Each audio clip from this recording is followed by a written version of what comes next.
Pilipino, pulso ng Pilipino, pulso ng Pilipino, pulso ng Pilipino, pulso ng Pilipino, pulso ng Pilipino, pulso ng Pilipino, pulso ng Pilipino sa MI4. Palatuntunang pinakinggan ninyo noon, pinakinggan kahapon, at pinakikinggan ngayon. Pilipino, pulso ng palatuntunang noon ay nasa radyo, ngayon po'y nasa internet na. Ed Mancera, live po tayo sa MIB4, nagmumula sa Barangay Pachuca, Calapan City, Oriental, Mindoro. Araw po ngayon ng Miyerkules, December 13, 2023. Pilipino, pulso ng... Kung hindi man ho tayo nagkarinigan, nagkakumustahan ng mga nagdaang araw, mga nagdaang buwan, ito po ay dahil sa mga trabaho natin sa labas ng himpilan. Pero sabi ko nga, kompleto pa rin. Kompleto pa rin po yung mga impormasyon, mga balita na amin pong ibinabahagi sa inyo sa iba't ibang palatuntunang pangradyo dito ho sa ating himpilan. Nandyan ho yung mga balita na may kaugnayan po sa city government dahil mayroon ho tayong black time program mula ho dyan sa City Hall sa pangunguna ho ni Mayor Malu Murillo. Sa pang-provincial na aspito ho mga kababayan, mayroon din ho tayong radio program o black time radio program sa pamamagitan naman po ng provincial government.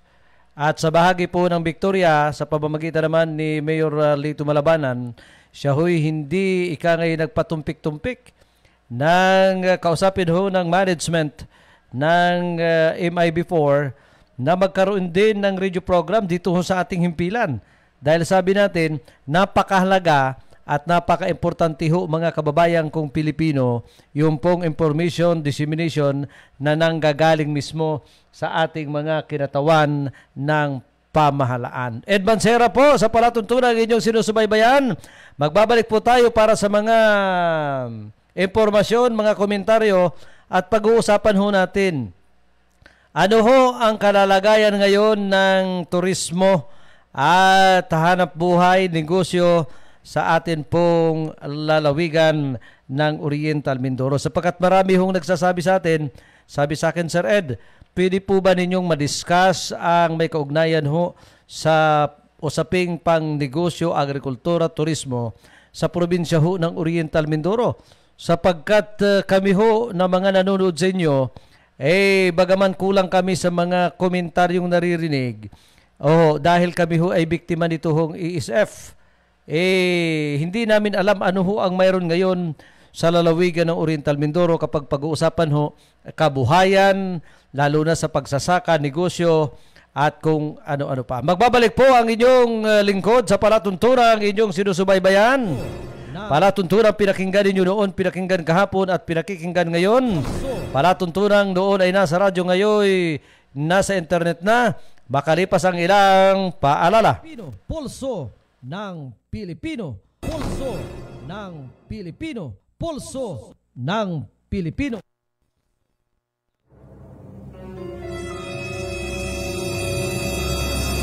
Tigilan na ang sobrang pamumulitika, panggigipit sa mga mamamahayag. Manapay harapin natin ang tunay na pagbabago ng bansa.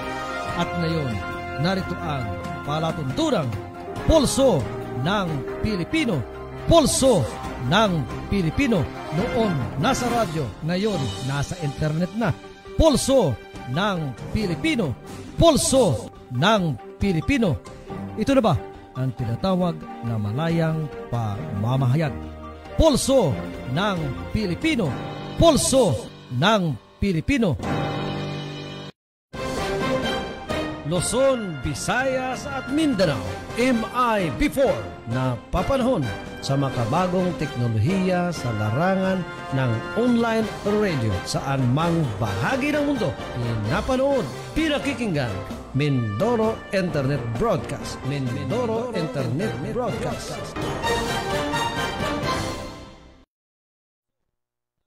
Pilipino, pulso ng Pilipino, pulso ng... Balik po tayo mga kababayan sa palatuntunang inyong sinusubaybayan. Palatuntunang pulso ng Pilipino sa MI4. Palatuntunang pinakinggan ninyo noon, pinakinggan kahapon at pinakikinggan ngayon.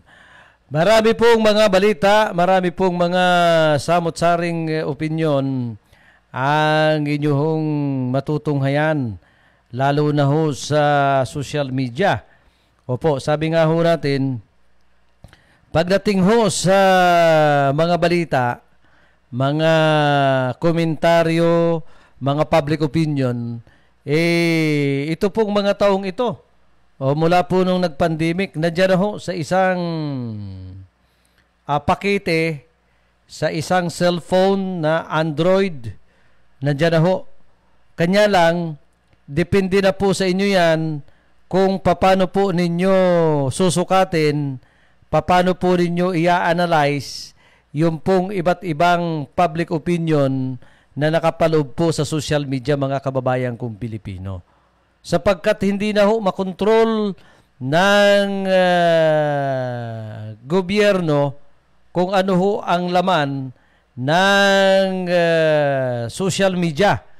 Kumpara ho dun sa mga lehitimong broadcast outlet katulad ho ng radyo, dyaryo, television, sabi nga ho natin, mayroon hong pamantayan, lalo na ho yung mga lehitimong broadcaster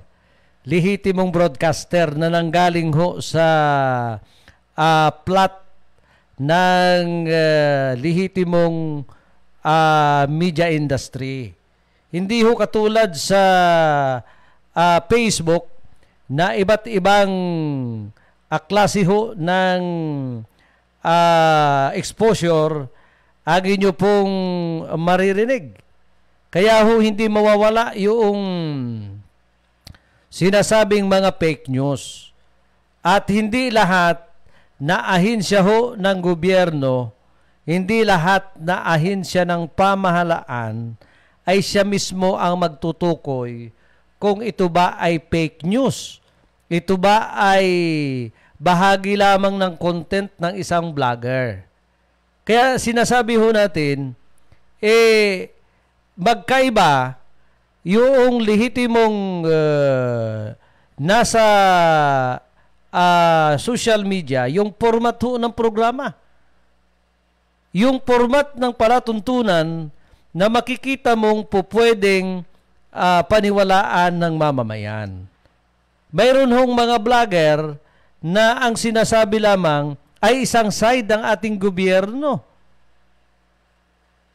Hindi balanse at hindi binibigyan ng pagkakataon na yung mga nasasangkot o yung pangalan o ahinsya ng pamahalaan na nababanggit sa kanyang palatuntunan ay maging parehaso ang pag-discuss ng mga issue. Bakit ko kamo nasabi? Katulad ho dyan sa Kongreso. O tanda ho rinyo yung pong kinontem, pinakulong ng Kongreso, ito hong broadcaster, at komentarista ng isang television na sinasabi yung kanyang pagtatanong sa kanyang palatuntunan ay sinasabing fake. O, di ba? Ngayon, pinalabas. Ngayon, ang puntos natin doon, hindi naiintindihan ng ilang kongresista kung ano ang sinasabing pagbabalita, ano ho yung public opinion, ano ho yung announcer, ano ho yung broadcaster, ano ho yung komentarista. Bago mo siya sampahan ng libelo. Sapagkat yung pagtatanong ay kahit hindi ka broadcaster, lalo't ang tatanungin mo ay ang pamahalaan, tatanungin mo ang estado, kahit hindi ka broadcaster, bilang Pilipino at nagbubuwis ka at dito ka naninirahan sa bansang Pilipinas at may dugo kang Pilipino, may karapatan kang magtanong, lalo't ang pag-uusapan ay may kapakanan sa kapirahan, salapi ng kaban ng bayan sapagkat ang perang nandito sa Pilipinas ay hindi ho yan pag-aari ng isang kongresista, ng kongresista. Hindi yan pag-aari ni Pangulong Marcos, hindi yan pag-aari ng isang senador. Ito po ay pag-aari ng lahat na mamamayan ng Pilipinas. Kaya nga po doon ho sa pagbabudget, doon po sa pagbabudget, hinihimay ng mga kongresista, hinihimay ng Senado maging kaliit-liitang sintimo mo na gustong paaprubahan ng Pangulo ng Bansa, ay inaalam kung saan dadalhin dahil ito ay pera ng taong bayan. Kaya ho natin ito binabanggit, ito po'y bahagi lamang ng pagbibigay ho ng higit pang kaalaman sa ating mamamayang Pilipino kung ano ho ang papel ngayon ng mamamayan. Dahil nga ho may ganyang kwento ho sa Kongreso. Isa hong pagsakal, isa sa pagbabanta na patayin ang demokrasya sa bansang Pilipinas. Ngayon, kung ganyan ho ang mangyayari, yung magtatanong ka, lalo't ikaw ay nasa broadcast media, lihiti mo kang mamamahayag, hindi ka naman yung just lang na makahawak lang ng mikropono, ay bibirahin mo na ang gobyerno. May pagbabanta na ikaw ay pupwedeng i-libel sapagkat yung sa bagay, yung libelo naman ho, karapatan ng sino man yan ay akyat sa husgado. Pero yung makakatanggap ka ng harassment, makakatanggap ka ng pagbabanta sa estado, sa pangkalatan, hindi ho maganda yan mga kababayan kong Pilipino. Kaya dito sa ating palatuntunan, sa poll, nandun pa tayo sa kabilang himpilan ng radyo, more than 20 years. Ini-exercise na ho ng inyong lingkod, ipinatutupad natin at sinasabi natin na ang malayang pamamahayag sa himpilan, kailangan natin hong gawin. Lalo't ang atin hong pag-uusapan ay may kaugnayan ho sa kapakanan ng mamamayang Pilipino, lalo na ho dito ho sa lalawigan ng Oriental Mindoro. Sapagkat kung hindi tayo mga kababayan ko, kung hindi ho tayo ang gagawa nito, kung hindi ho tayo ang magsasatirig nito, ano na ho ang mangyayari sa atin hong lalawigan. Magandang umaga ho kay Rinaldo Di Macale. Ayan, si Kuya Rolly Di Macale. Si Kuya Rolly Di Macale, may palatuntunan na ho ito sa atin. Siya lamang ho ay ikangay nasa kabila, nasa labas ng ating lalawigan. At bukas makalawa siya ho'y muling magbabalik at muli po rin yung mapapakinggan ang kanyang mga opinyon ng mamamayan at opinyon ho ng palatuntunan ito, opinyon ng palatuntunan niya, maaari po rin yung mapakinggan. Tuloy-tuloy ho tayo ng Pilipino sa atin hong palatuntunan dito pa rin sa Pulso ng Pilipino sa muli nating pag-i-ere ho. Dahil nung mga nagdaang araw ay hindi ho regular din yung napakinggan dahil may mga personal pong gawain ang inyong lingkod sa labas ng himpilan. Kumusta na? Sabi sa akin, Sir Ed, kumusta na ho ang usapin na may kaugnayan ho sa ESF? Matapos ho yung panayam nyo kay Congressman Boy Umali, ano na ho ang nangyari? Oo. Hanggang ngayon ho, wala pa ring pahayag ngayon ang provincial government. Kung mayroon man, hindi tayo napapadalahan ng kanilang mga press release.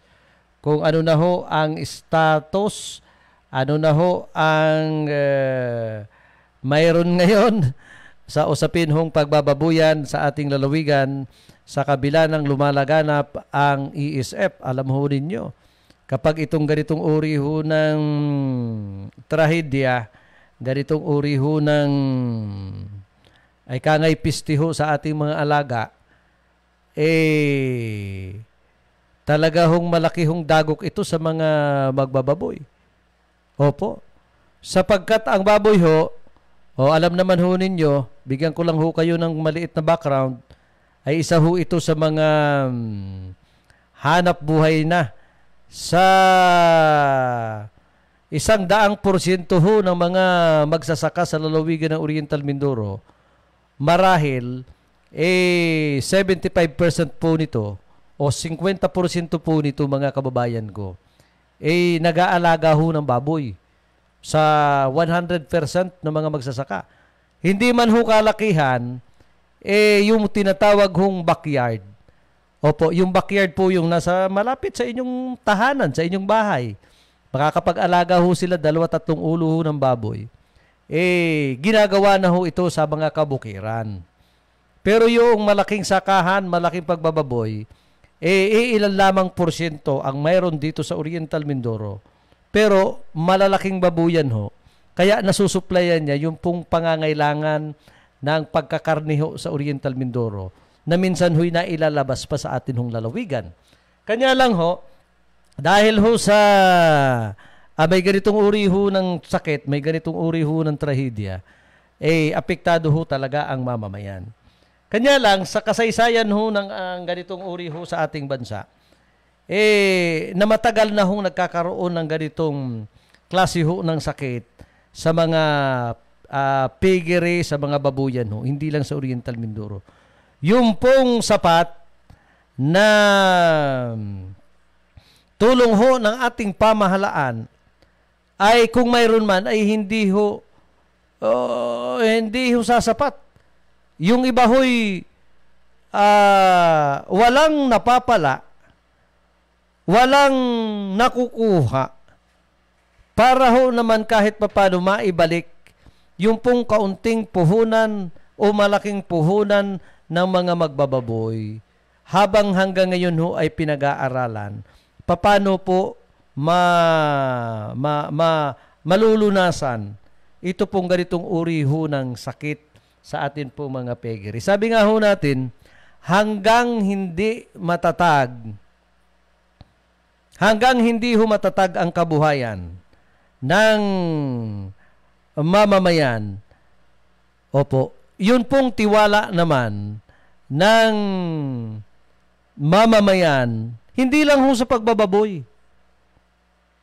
Yung pong tiwala ng mamamayan sa gobyerno ay hindi po lubos na ibibigay ito. Sapagkat kung ipagkakatiwala mo, katulad ho dito sa sinasabi natin, magiging tapat ka sa pamahalaan na mayroong sakit, nilalagnat, may sintomas na ng ESF ang iyong mga alaga, kung wala namang maibibigay na tulong ang gobyerno, yung pong ating mga kababayan, pilitong ito'y itatago hanggang sa lumaganap, hanggang sa dumami pa at makahawa yun pong ganitong uri ho ng sakit. Sapagkat yun pong ilan natin mga kababayan, sa pag-oobserba nila, yung pong 7 baboy, nilagnat, nagkasakit yung 3, namatay. Inobserbahan yung tira, magkasama sa kulungan, ay hindi ho naapektuhan. Ngayon, kung sa polisiya ho ng Provincial Veterinary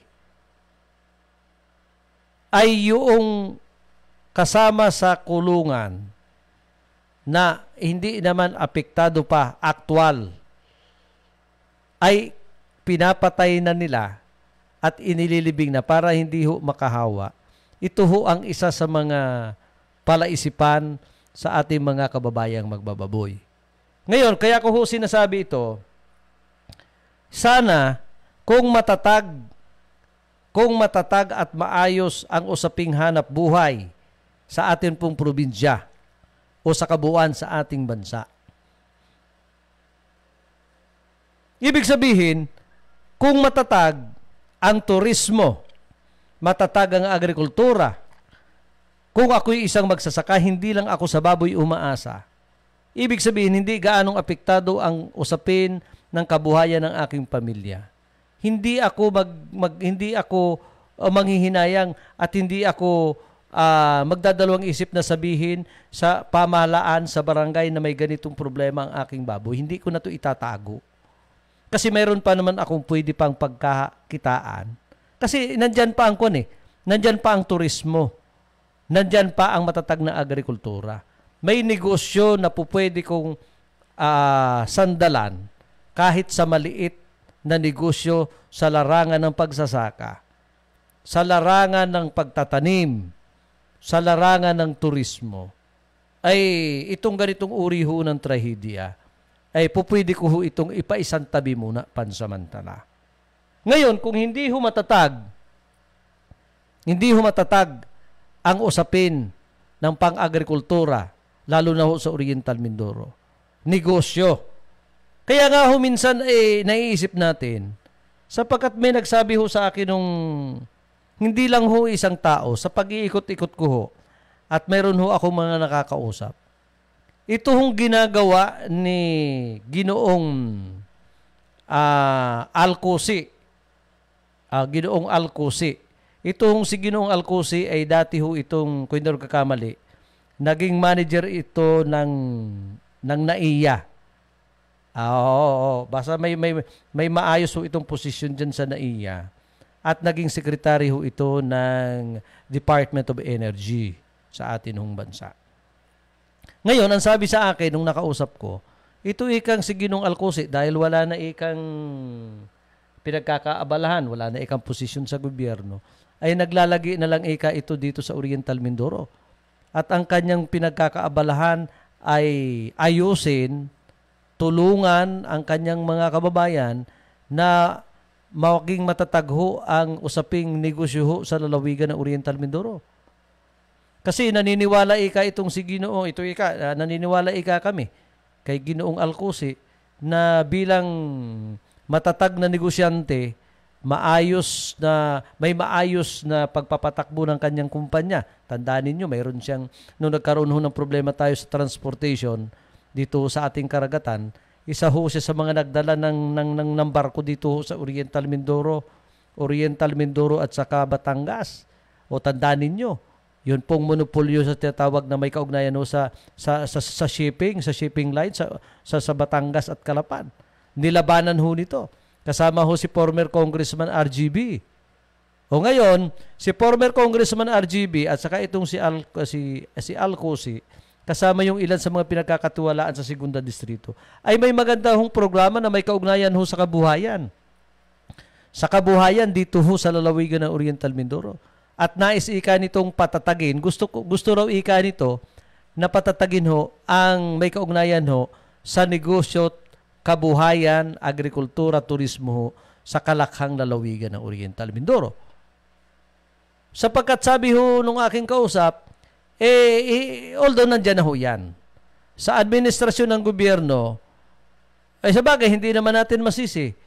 Sapagkat ang function lang naman ng mga nanunungkulan sa ating pamahalaan ay i-maniobra, i-manage ang pera ng kaban ng bayan para mapaayos so ang mga pagawain na ginagastusan ng lokal at nasyonal na pamahalaan. Nandyan na ho yung nandyan na ho, nagsipaglitawan na ho yung mga proyekto ho ng ating provincial government. Kasama na ho yung project ho ng dalawang congressman natin. Congressman Arnan C. Panaligan, Congressman Boy Umali sa Segunda Distrito na itinutuloy ni Congressman Arnan yung pong kanyang mga proyekto sa pamamagitan naman doon sa inumpisahan ni Congressman Doy Lietson sa unang distrito ng lalawigan. Granted na yan. Nandyan na ho yung mga infrastructures na masasabi nating pinakikinabangan ng mamamayang Mindoreño. Ngayon ang dapat tutukan, ito naman hong kabuhayan na yun pong turismo na ibinagsak ng nagdaang pandemic, agrikultura, lokal na negosyo ho sa ating pamahalaan o sa ating lalawigan, mukhang napapabayaan. Kaya sabi nga ho natin, kung tuloy-tuloy na gagawin ito ni Ginoong Alcosi, tagumpay ng mamamayang Mindoreño, are. Yung may kaugnayan, no, magkaiba ho kasi yung pagtulong ng pribado at doon ho sa mga nasa gobyerno natin. Yung pong nasa gobyerno natin, although malaki ang pera dyan para ho i-manage yung pera ng mamamayan, para ho mabigyan ng tamang direksyon yung pong pangunahin nating pangangailangan, pero may limitation. May batas hong sinusunod. O katulad na lamang doon ho sa confidential fund na ang hangarin po ni Vice President Sara Duterte ay maayos. Pero dahil ho sa mga technical, sa mga batas na dapat sundin, naging questionable ho ito. Kaya nga ho nagkandalit-silitsi na ngayon ang usapin na may kaugnayan ho sa Intelligence Fund na nagkaroon na ho ng political divided dyan ho sa Kongreso. Ngayon, kung ang business, ang private sector, o tulad ho nitong sinasabi nga ho ng kausap natin na ginagawa ngayon ni Secretary Alcusi, di hamak po na magiging tagumpay ho ito ng mamamayan. Ang tinutukoy ko ho mga kababayan ko, yun pong pribadong aspeto ho na may kaugnayan sa paglago, pag-asinso ng lokal na hanap buhay sa Oriental Mindoro, na isa ho ito sa mga tinututukan ngayon at pinakikialaman ni Secretary Alcusi para ho sa kabuhayan ng mamamayang Mindoreño. Ay napakaganda ho, are. Napakaganda ho ito.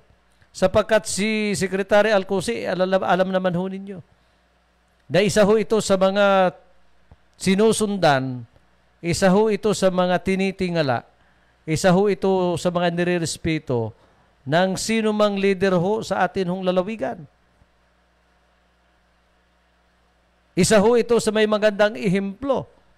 Sabi nga ho natin, kung ganun lang naman ang kanyang nais gawin o ginagawa, sa pabiro at malikot na kaisipan na po pwede naman, bakit ho hindi nyo timunan ang isang posisyon, ang isang liderato sa Oriental Mindoro?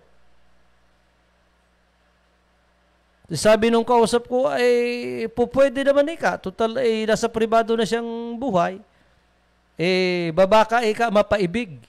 Baka ika mapaibig na manguna at siya yung magtimon o siya yung magmaniho, ika nga sa isang sasakyan sa panglalawigang aspeto para ho maibigay ang higit na kaginawahan ng mamamayan sa Oriental Mindoro. Meaning, may nagsasabi na pupwede raw ho itong lumahok sa larangan daw ho ng politika.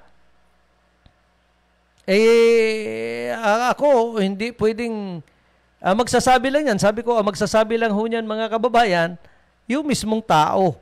Sapagkat mayroong mga sektor na nakikita nila na si Ginoong Alcusi nakikipag-meeting, nakikipag-ugnayan sa iba't ibang sektor ng atin hong probinsya, ay sinasabing, ito kay mukha raw itong papalaot sa larangan ng politika. Sabi ko naman sa ilang taon ko sa pamamalagi sa broadcast, sa mahigit sa 25 years ho ako sa industriya ng broadcast, napapakinggan ko na ho itong pangalang Alfonso Cosi, na siyang hinihingian ng basbas. Kung ikaw ay kakandidato na gobernador, ikaw ay kakandidatong mayor, congressman, noong mga kapanahonan nila, kailangan ay humingi ka ng isang konsultasyon o gawin mong isang konsultasyon ni Ginoong Alcusi. Katunayan, nung mga nagdaang eleksyon, alam ng lahat na isa sa mga political advisor ni kasalukuyang Governor Bons Dolor, at ito'y hindi lang sa palatuntunang ito rin yung mapapakinggan sa iba't ibang himpilan ng radyo, sa mga media press releases, isa ho sa mga kinonsulta, isa ho sa mga political advisor, ito hong si Alcusi, si Secretary Alcusi. Halos lahat sa iba't ibang probinsya nung panahon na ito ho'y naninilbihan bilang isang sekretaryo sa Malacanang. Ito ho ay pinupuntahan at hinihingian ng tulong, hinihingian ng advice ng lahat na kumakandidato sa buong bansa. Hindi ho sa Oriental Mindoro. Sa buong bansa. Mula sa pagkapangulo ng Republika ng Pilipinas pababa. Pinupuntahan ho itong mamang ito. Ito hong butihing sekretary ho ng Department of Energy. Opo, mga kababayan. How much more na kung ang pag-uusapan natin is lalawigan na ng Oriental Mindoro ang pwede nitong pakialaman. Sapagkat naging advisor ho ito. Naging advisor ho ito ni Governor Bons Dolor. Diba? Maaring ito'y naging pinanser din. Ngayon, kung may ilang sektor na nagsasabi, Secretary, tama na ho yung pagiging pilantropo nyo, o pagiging advisor nyo, pagiging, di ba? Kayo na ho. Kung may mga ganyang sektor na nagsasabi, kung ako man kay Ginoong Alcusi, bakit ko naman ito ay pahihindian? Lalo't ako'y retiro na, ako ay may sapat na kakayanan para patakbuhin ko ang isang political vehicle. Bakit hindi? Kanya lang ho ito, yung binabanggit ko is akin na lamang ho ito at doon ho sa ilang sektor na nakakausap ko na ang pinag-uusapan ho yung mga development projects sa Oriental Mindoro na pinangungunahan ho ni Ginoong Secretary Al. Hindi ho siya ang may sabi nito. Ayaw ko hong ma-misinterpret ninyo. Baka sabihin, sinasabi ika ni Ginoong Alcusi yan kay Edmancera. Hindi ho. Yung pong mga 3 o 5 sektor ho na malalaking sektor ho dito na isa ho sa mga layunin nila ay mapaayos ho ang kabuhayan sa lalawigan ng Oriental Mindoro. Sinasabi sa akin, ang lahat naman ho ay pupwede. Sa bawat kanto ho ngayon, lalo na ho dito ho sa lungsod ng Calapan, isa ho sa mga usap-usapan ngayon tungkol ho sa politika. Tungkol na ho sa politika. Sapagkat sa araw ho ng Biyernes, kung hindi ako nagkakamali, araw ng Biyernes, ngayon ay araw ng Miyerkules sa December 13, 14, 15. Hindi ko lang alam kung synchronize ho ito. Gagawin ang eleksyon ng EBC, Association o Barangay Captain sa ating lalawigan o maging sa ating bansa. Pero sa lungsod ng Calapan at bayan ho ng Nauhan, December 15 ho are. Araw ho yan ng Biyernes. Mag-i-eleksyon ho ng Association o Barangay Captain sa bawat bayan. Diyan ho sa bayan po ng Nauhan, ang kasalukuyang EBC President na wala naman hong kalaban ay si Ginoong Barangay Chairman at EBC President na rin dahil wala ho siyang kalaban. Bakit ko nasabing walang kalaban? Ay tapos na ho yung deadline sa pagpapile ng gustong kumandidato bilang Barangay Captain President. Sa President Federation, Municipal Federation. Wala hong nag-file dyan ho sa bayan ng Nauhan, kontra naman ho kay kasalukuyang Kapitan RG Recto. Opo, ng Barangay San Agustin. At dito naman ho sa lungsod ng Calapan, ang alam natin dito, 2. Si Kapitan Ruas ho, kasalukuyang EBC President, at dyan ho sa Barangay Calero. Opo, yung kapitan ho dyan sa Barangay Calero, ay panlaban daw ho ito dito naman sa administrasyon ni Mayor Malo Morelio. Sa kabila, ito'y panlaban naman sa kampo naman ho ni Congressman Arnan at kasalukuyang MBS founder President Doy Lietson. Na sinasabi naman na itong si Congressman Doy, ganun din ho ang kwento nito. May mga nagtutulak at nagsasabi na ito ho ay kakandidato naman bilang mayor dito ho sa lungsod ng Calapan. Ngayon ho, ito ho'y labanan na. Labanan na ho ito ng hari sa hari. Labanan na ito sa hari sa hari. Kaya malayo pa man ang politika, yung pong kinikilos ng ilan sa mga naka-political line kung tawagin, ginagawa na ho nila ari.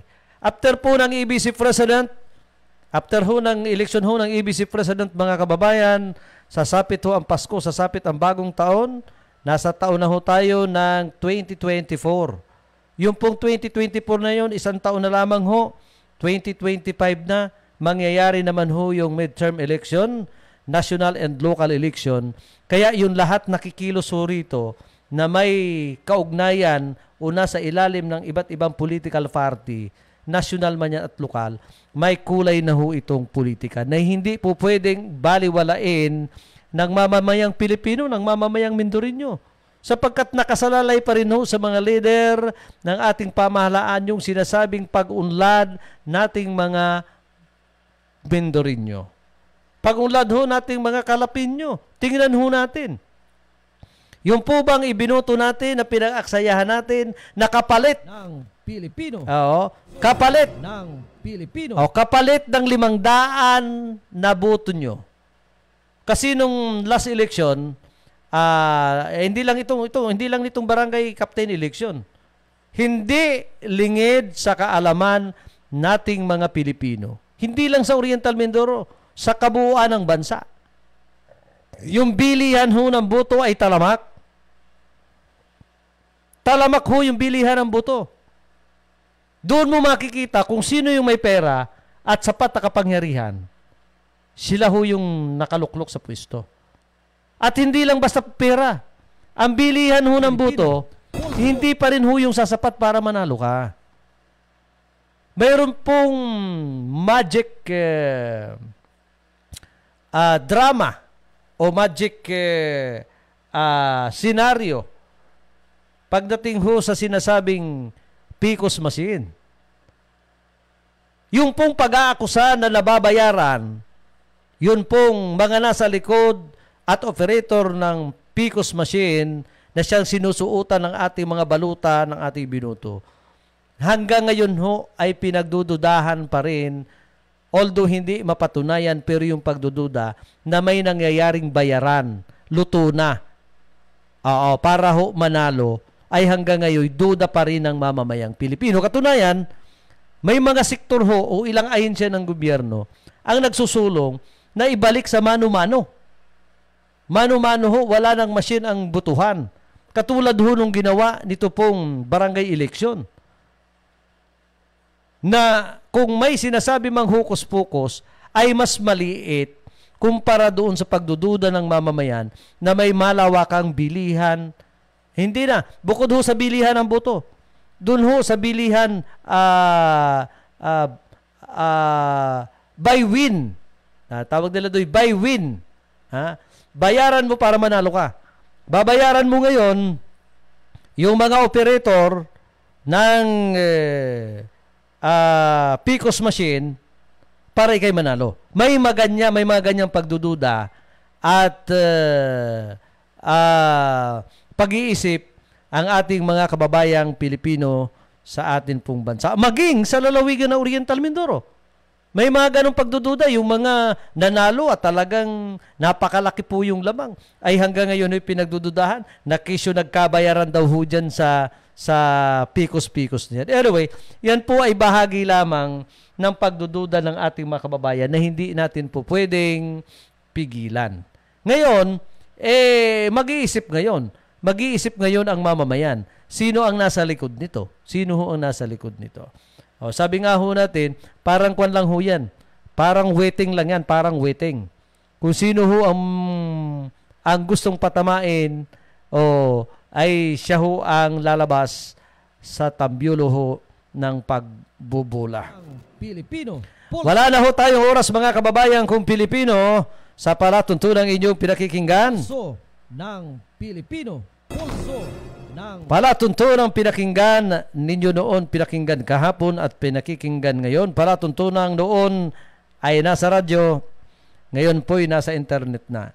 Edman Sera po, kami po ay naglilingkod sa Diyos sa bayan at sa tao. Magandang umaga po sa inyong lahat o magandang gabi, magandang tanghali sapagkat tayo po ay napapanood, napapakinggan saan mang bahagi ng mundo basta't kayo po ay may internet. Sa pamamagitan po ng Facebook at sa pamamagitan po ng YouTube, kami po ay inyong napapanood. Antabayanan silang saglit, magkasunod na palatuntunan ni kasamang Omar Clerigo, palatuntunang Mabuhay Mindoro at mga balita at impormasyon. Makalipas ang ilan pang paalala. Ng Pilipino, Pulso ng Pilipino, Pulso ng Pilipino. Noon nasa radyo, ngayon nasa internet na. Pulso ng Pilipino, Pulso. Tigilan na ang sobrang pamumulitika, panggigipit sa mga mamamahayag. Manapay harapin natin ang tunay na pagbabago ng bansa. At ngayon, narito ang palatuntunang Pulso ng Pilipino, Pulso ng Pilipino. Noon nasa radyo, ngayon nasa internet na. Pulso ng Pilipino, Pulso ng Pilipino. Ito na ba ang tinatawag na malayang pamamahayag? Pulso ng Pilipino, Pulso ng Pilipino. Luzon, Visayas at Mindanao, MI-Before na papanahon sa makabagong teknolohiya sa larangan ng online radio saan mang bahagi ng mundo. Pinapanood, pinakikinggan, Mindoro Internet Broadcast. Mindoro Internet Broadcast.